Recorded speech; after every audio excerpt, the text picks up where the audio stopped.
I used to think that as long as I was making payments every month, I was making progress.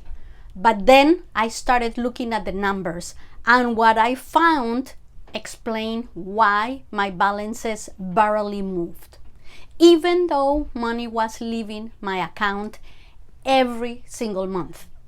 Most people with credit card debts focus on one thing: making the payment.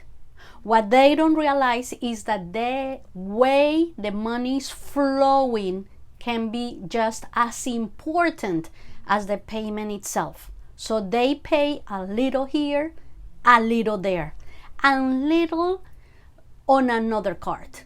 And at the end of the month, they have sent out hundreds of dollars, but none of them, the balance have moved very much. It feels like progress, but a lot of time it's just maintenance. In this video, I'm going to show you a real example using actual numbers. We'll look at a $25,000 credit card debt with 25%.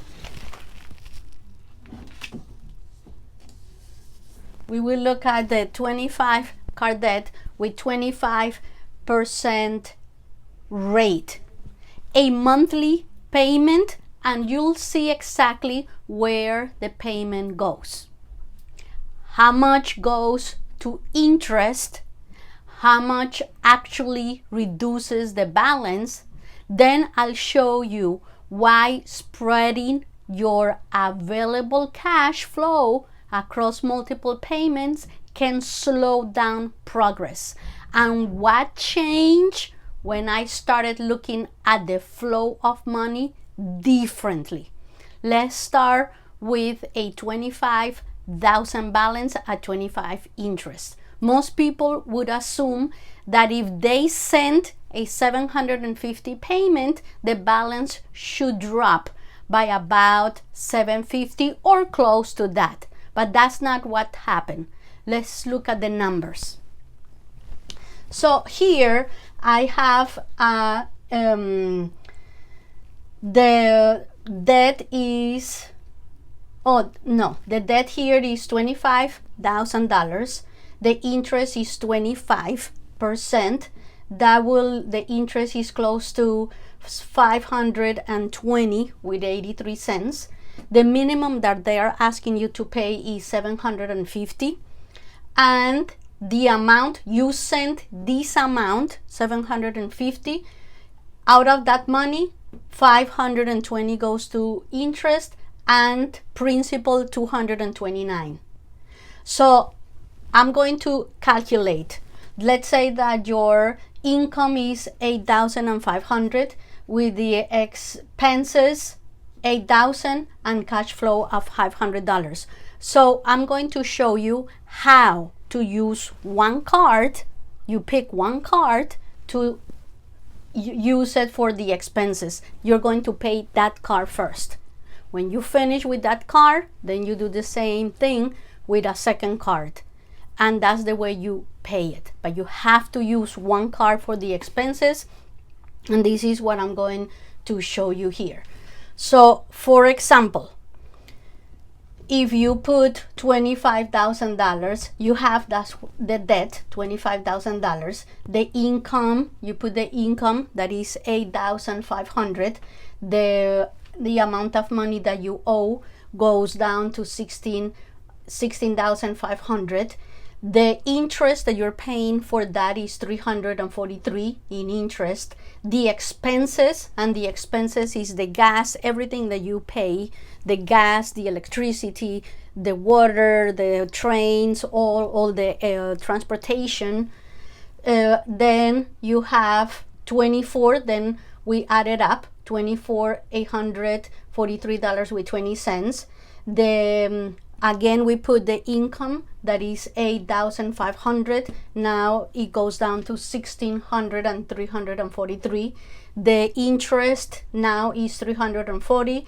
The expenses, every month you have to pay expenses, and this is the expenses is the tricky part, because for example, mortgage you cannot pay with a credit card. So in order for you to determine what expenses you could put in, you have to do that on your own. You have to call and you have to find out which expenses. So the expenses $8,000 because every month you're paying your things. Then it goes to $24,683 with $20.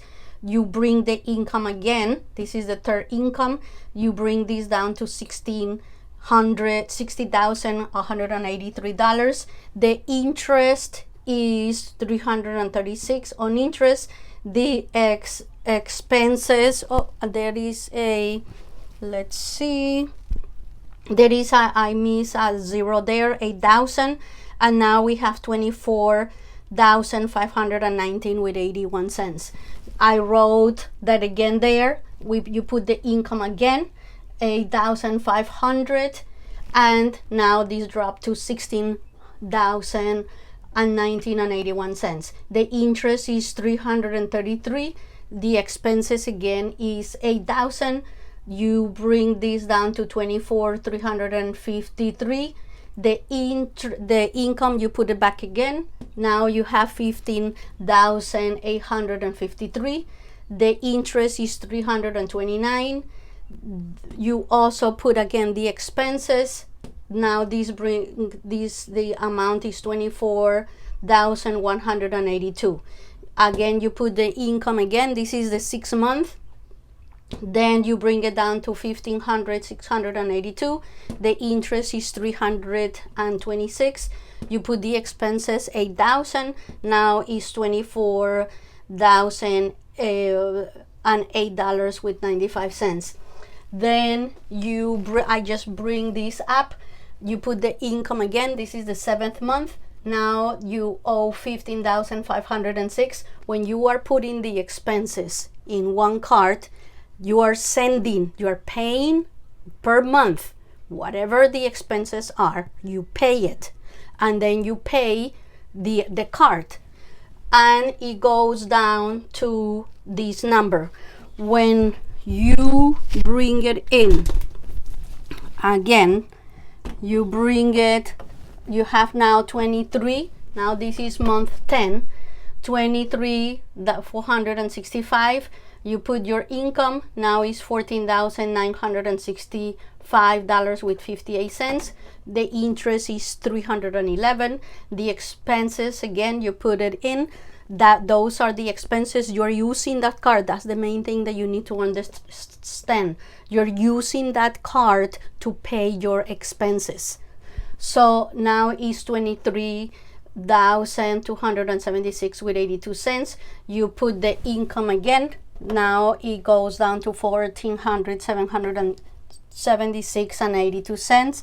You put the interest and the expenses again, and now it's going to go down to 14,584.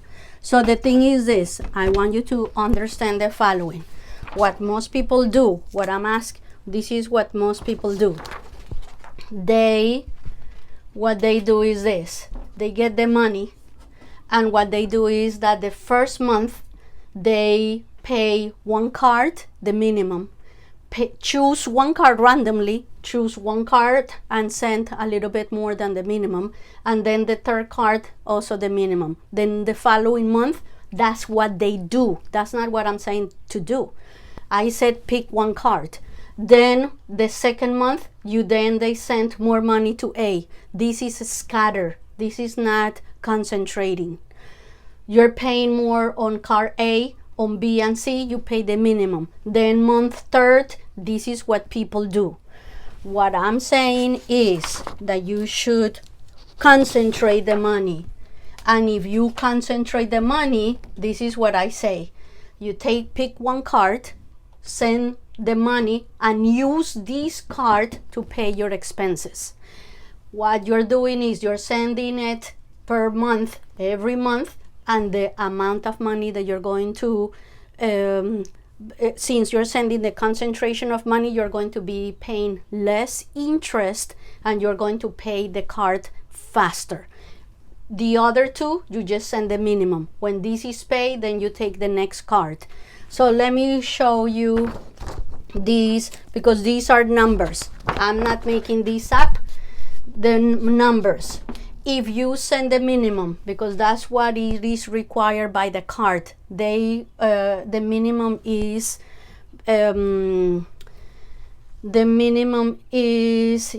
2% or 3% of what you owe. If you owe 25,000, so it's either 2% or 3%. It varies. So monthly, let's say that for this one they're asking you to send 750. In 4 years, you have paid 36,000. Yeah, you have paid already, but you still owe 9,000. And paying the minimum, you need to pay this amount for 15 to 18 years. If you follow what I said, you're going to be sending less than what they are asking you, but you're using that for the expenses. If you're not using for the expenses, then don't follow that. Then you're sending 500. You're going to, after 4 years, you pay the card, and what you owe is 0, and this will take 4 to 5 years. This could be less if you send a little bit more, but you're not paying as much as this one here. So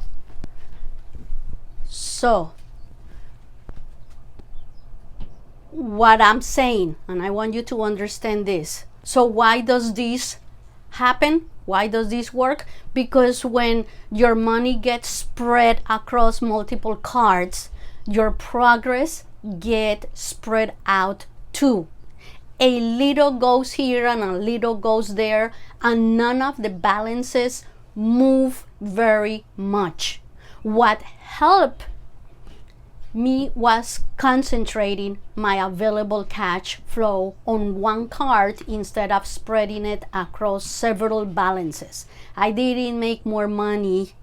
I changed how the money moved, and once I did that, I started seeing balance reduction that actually felt meaningful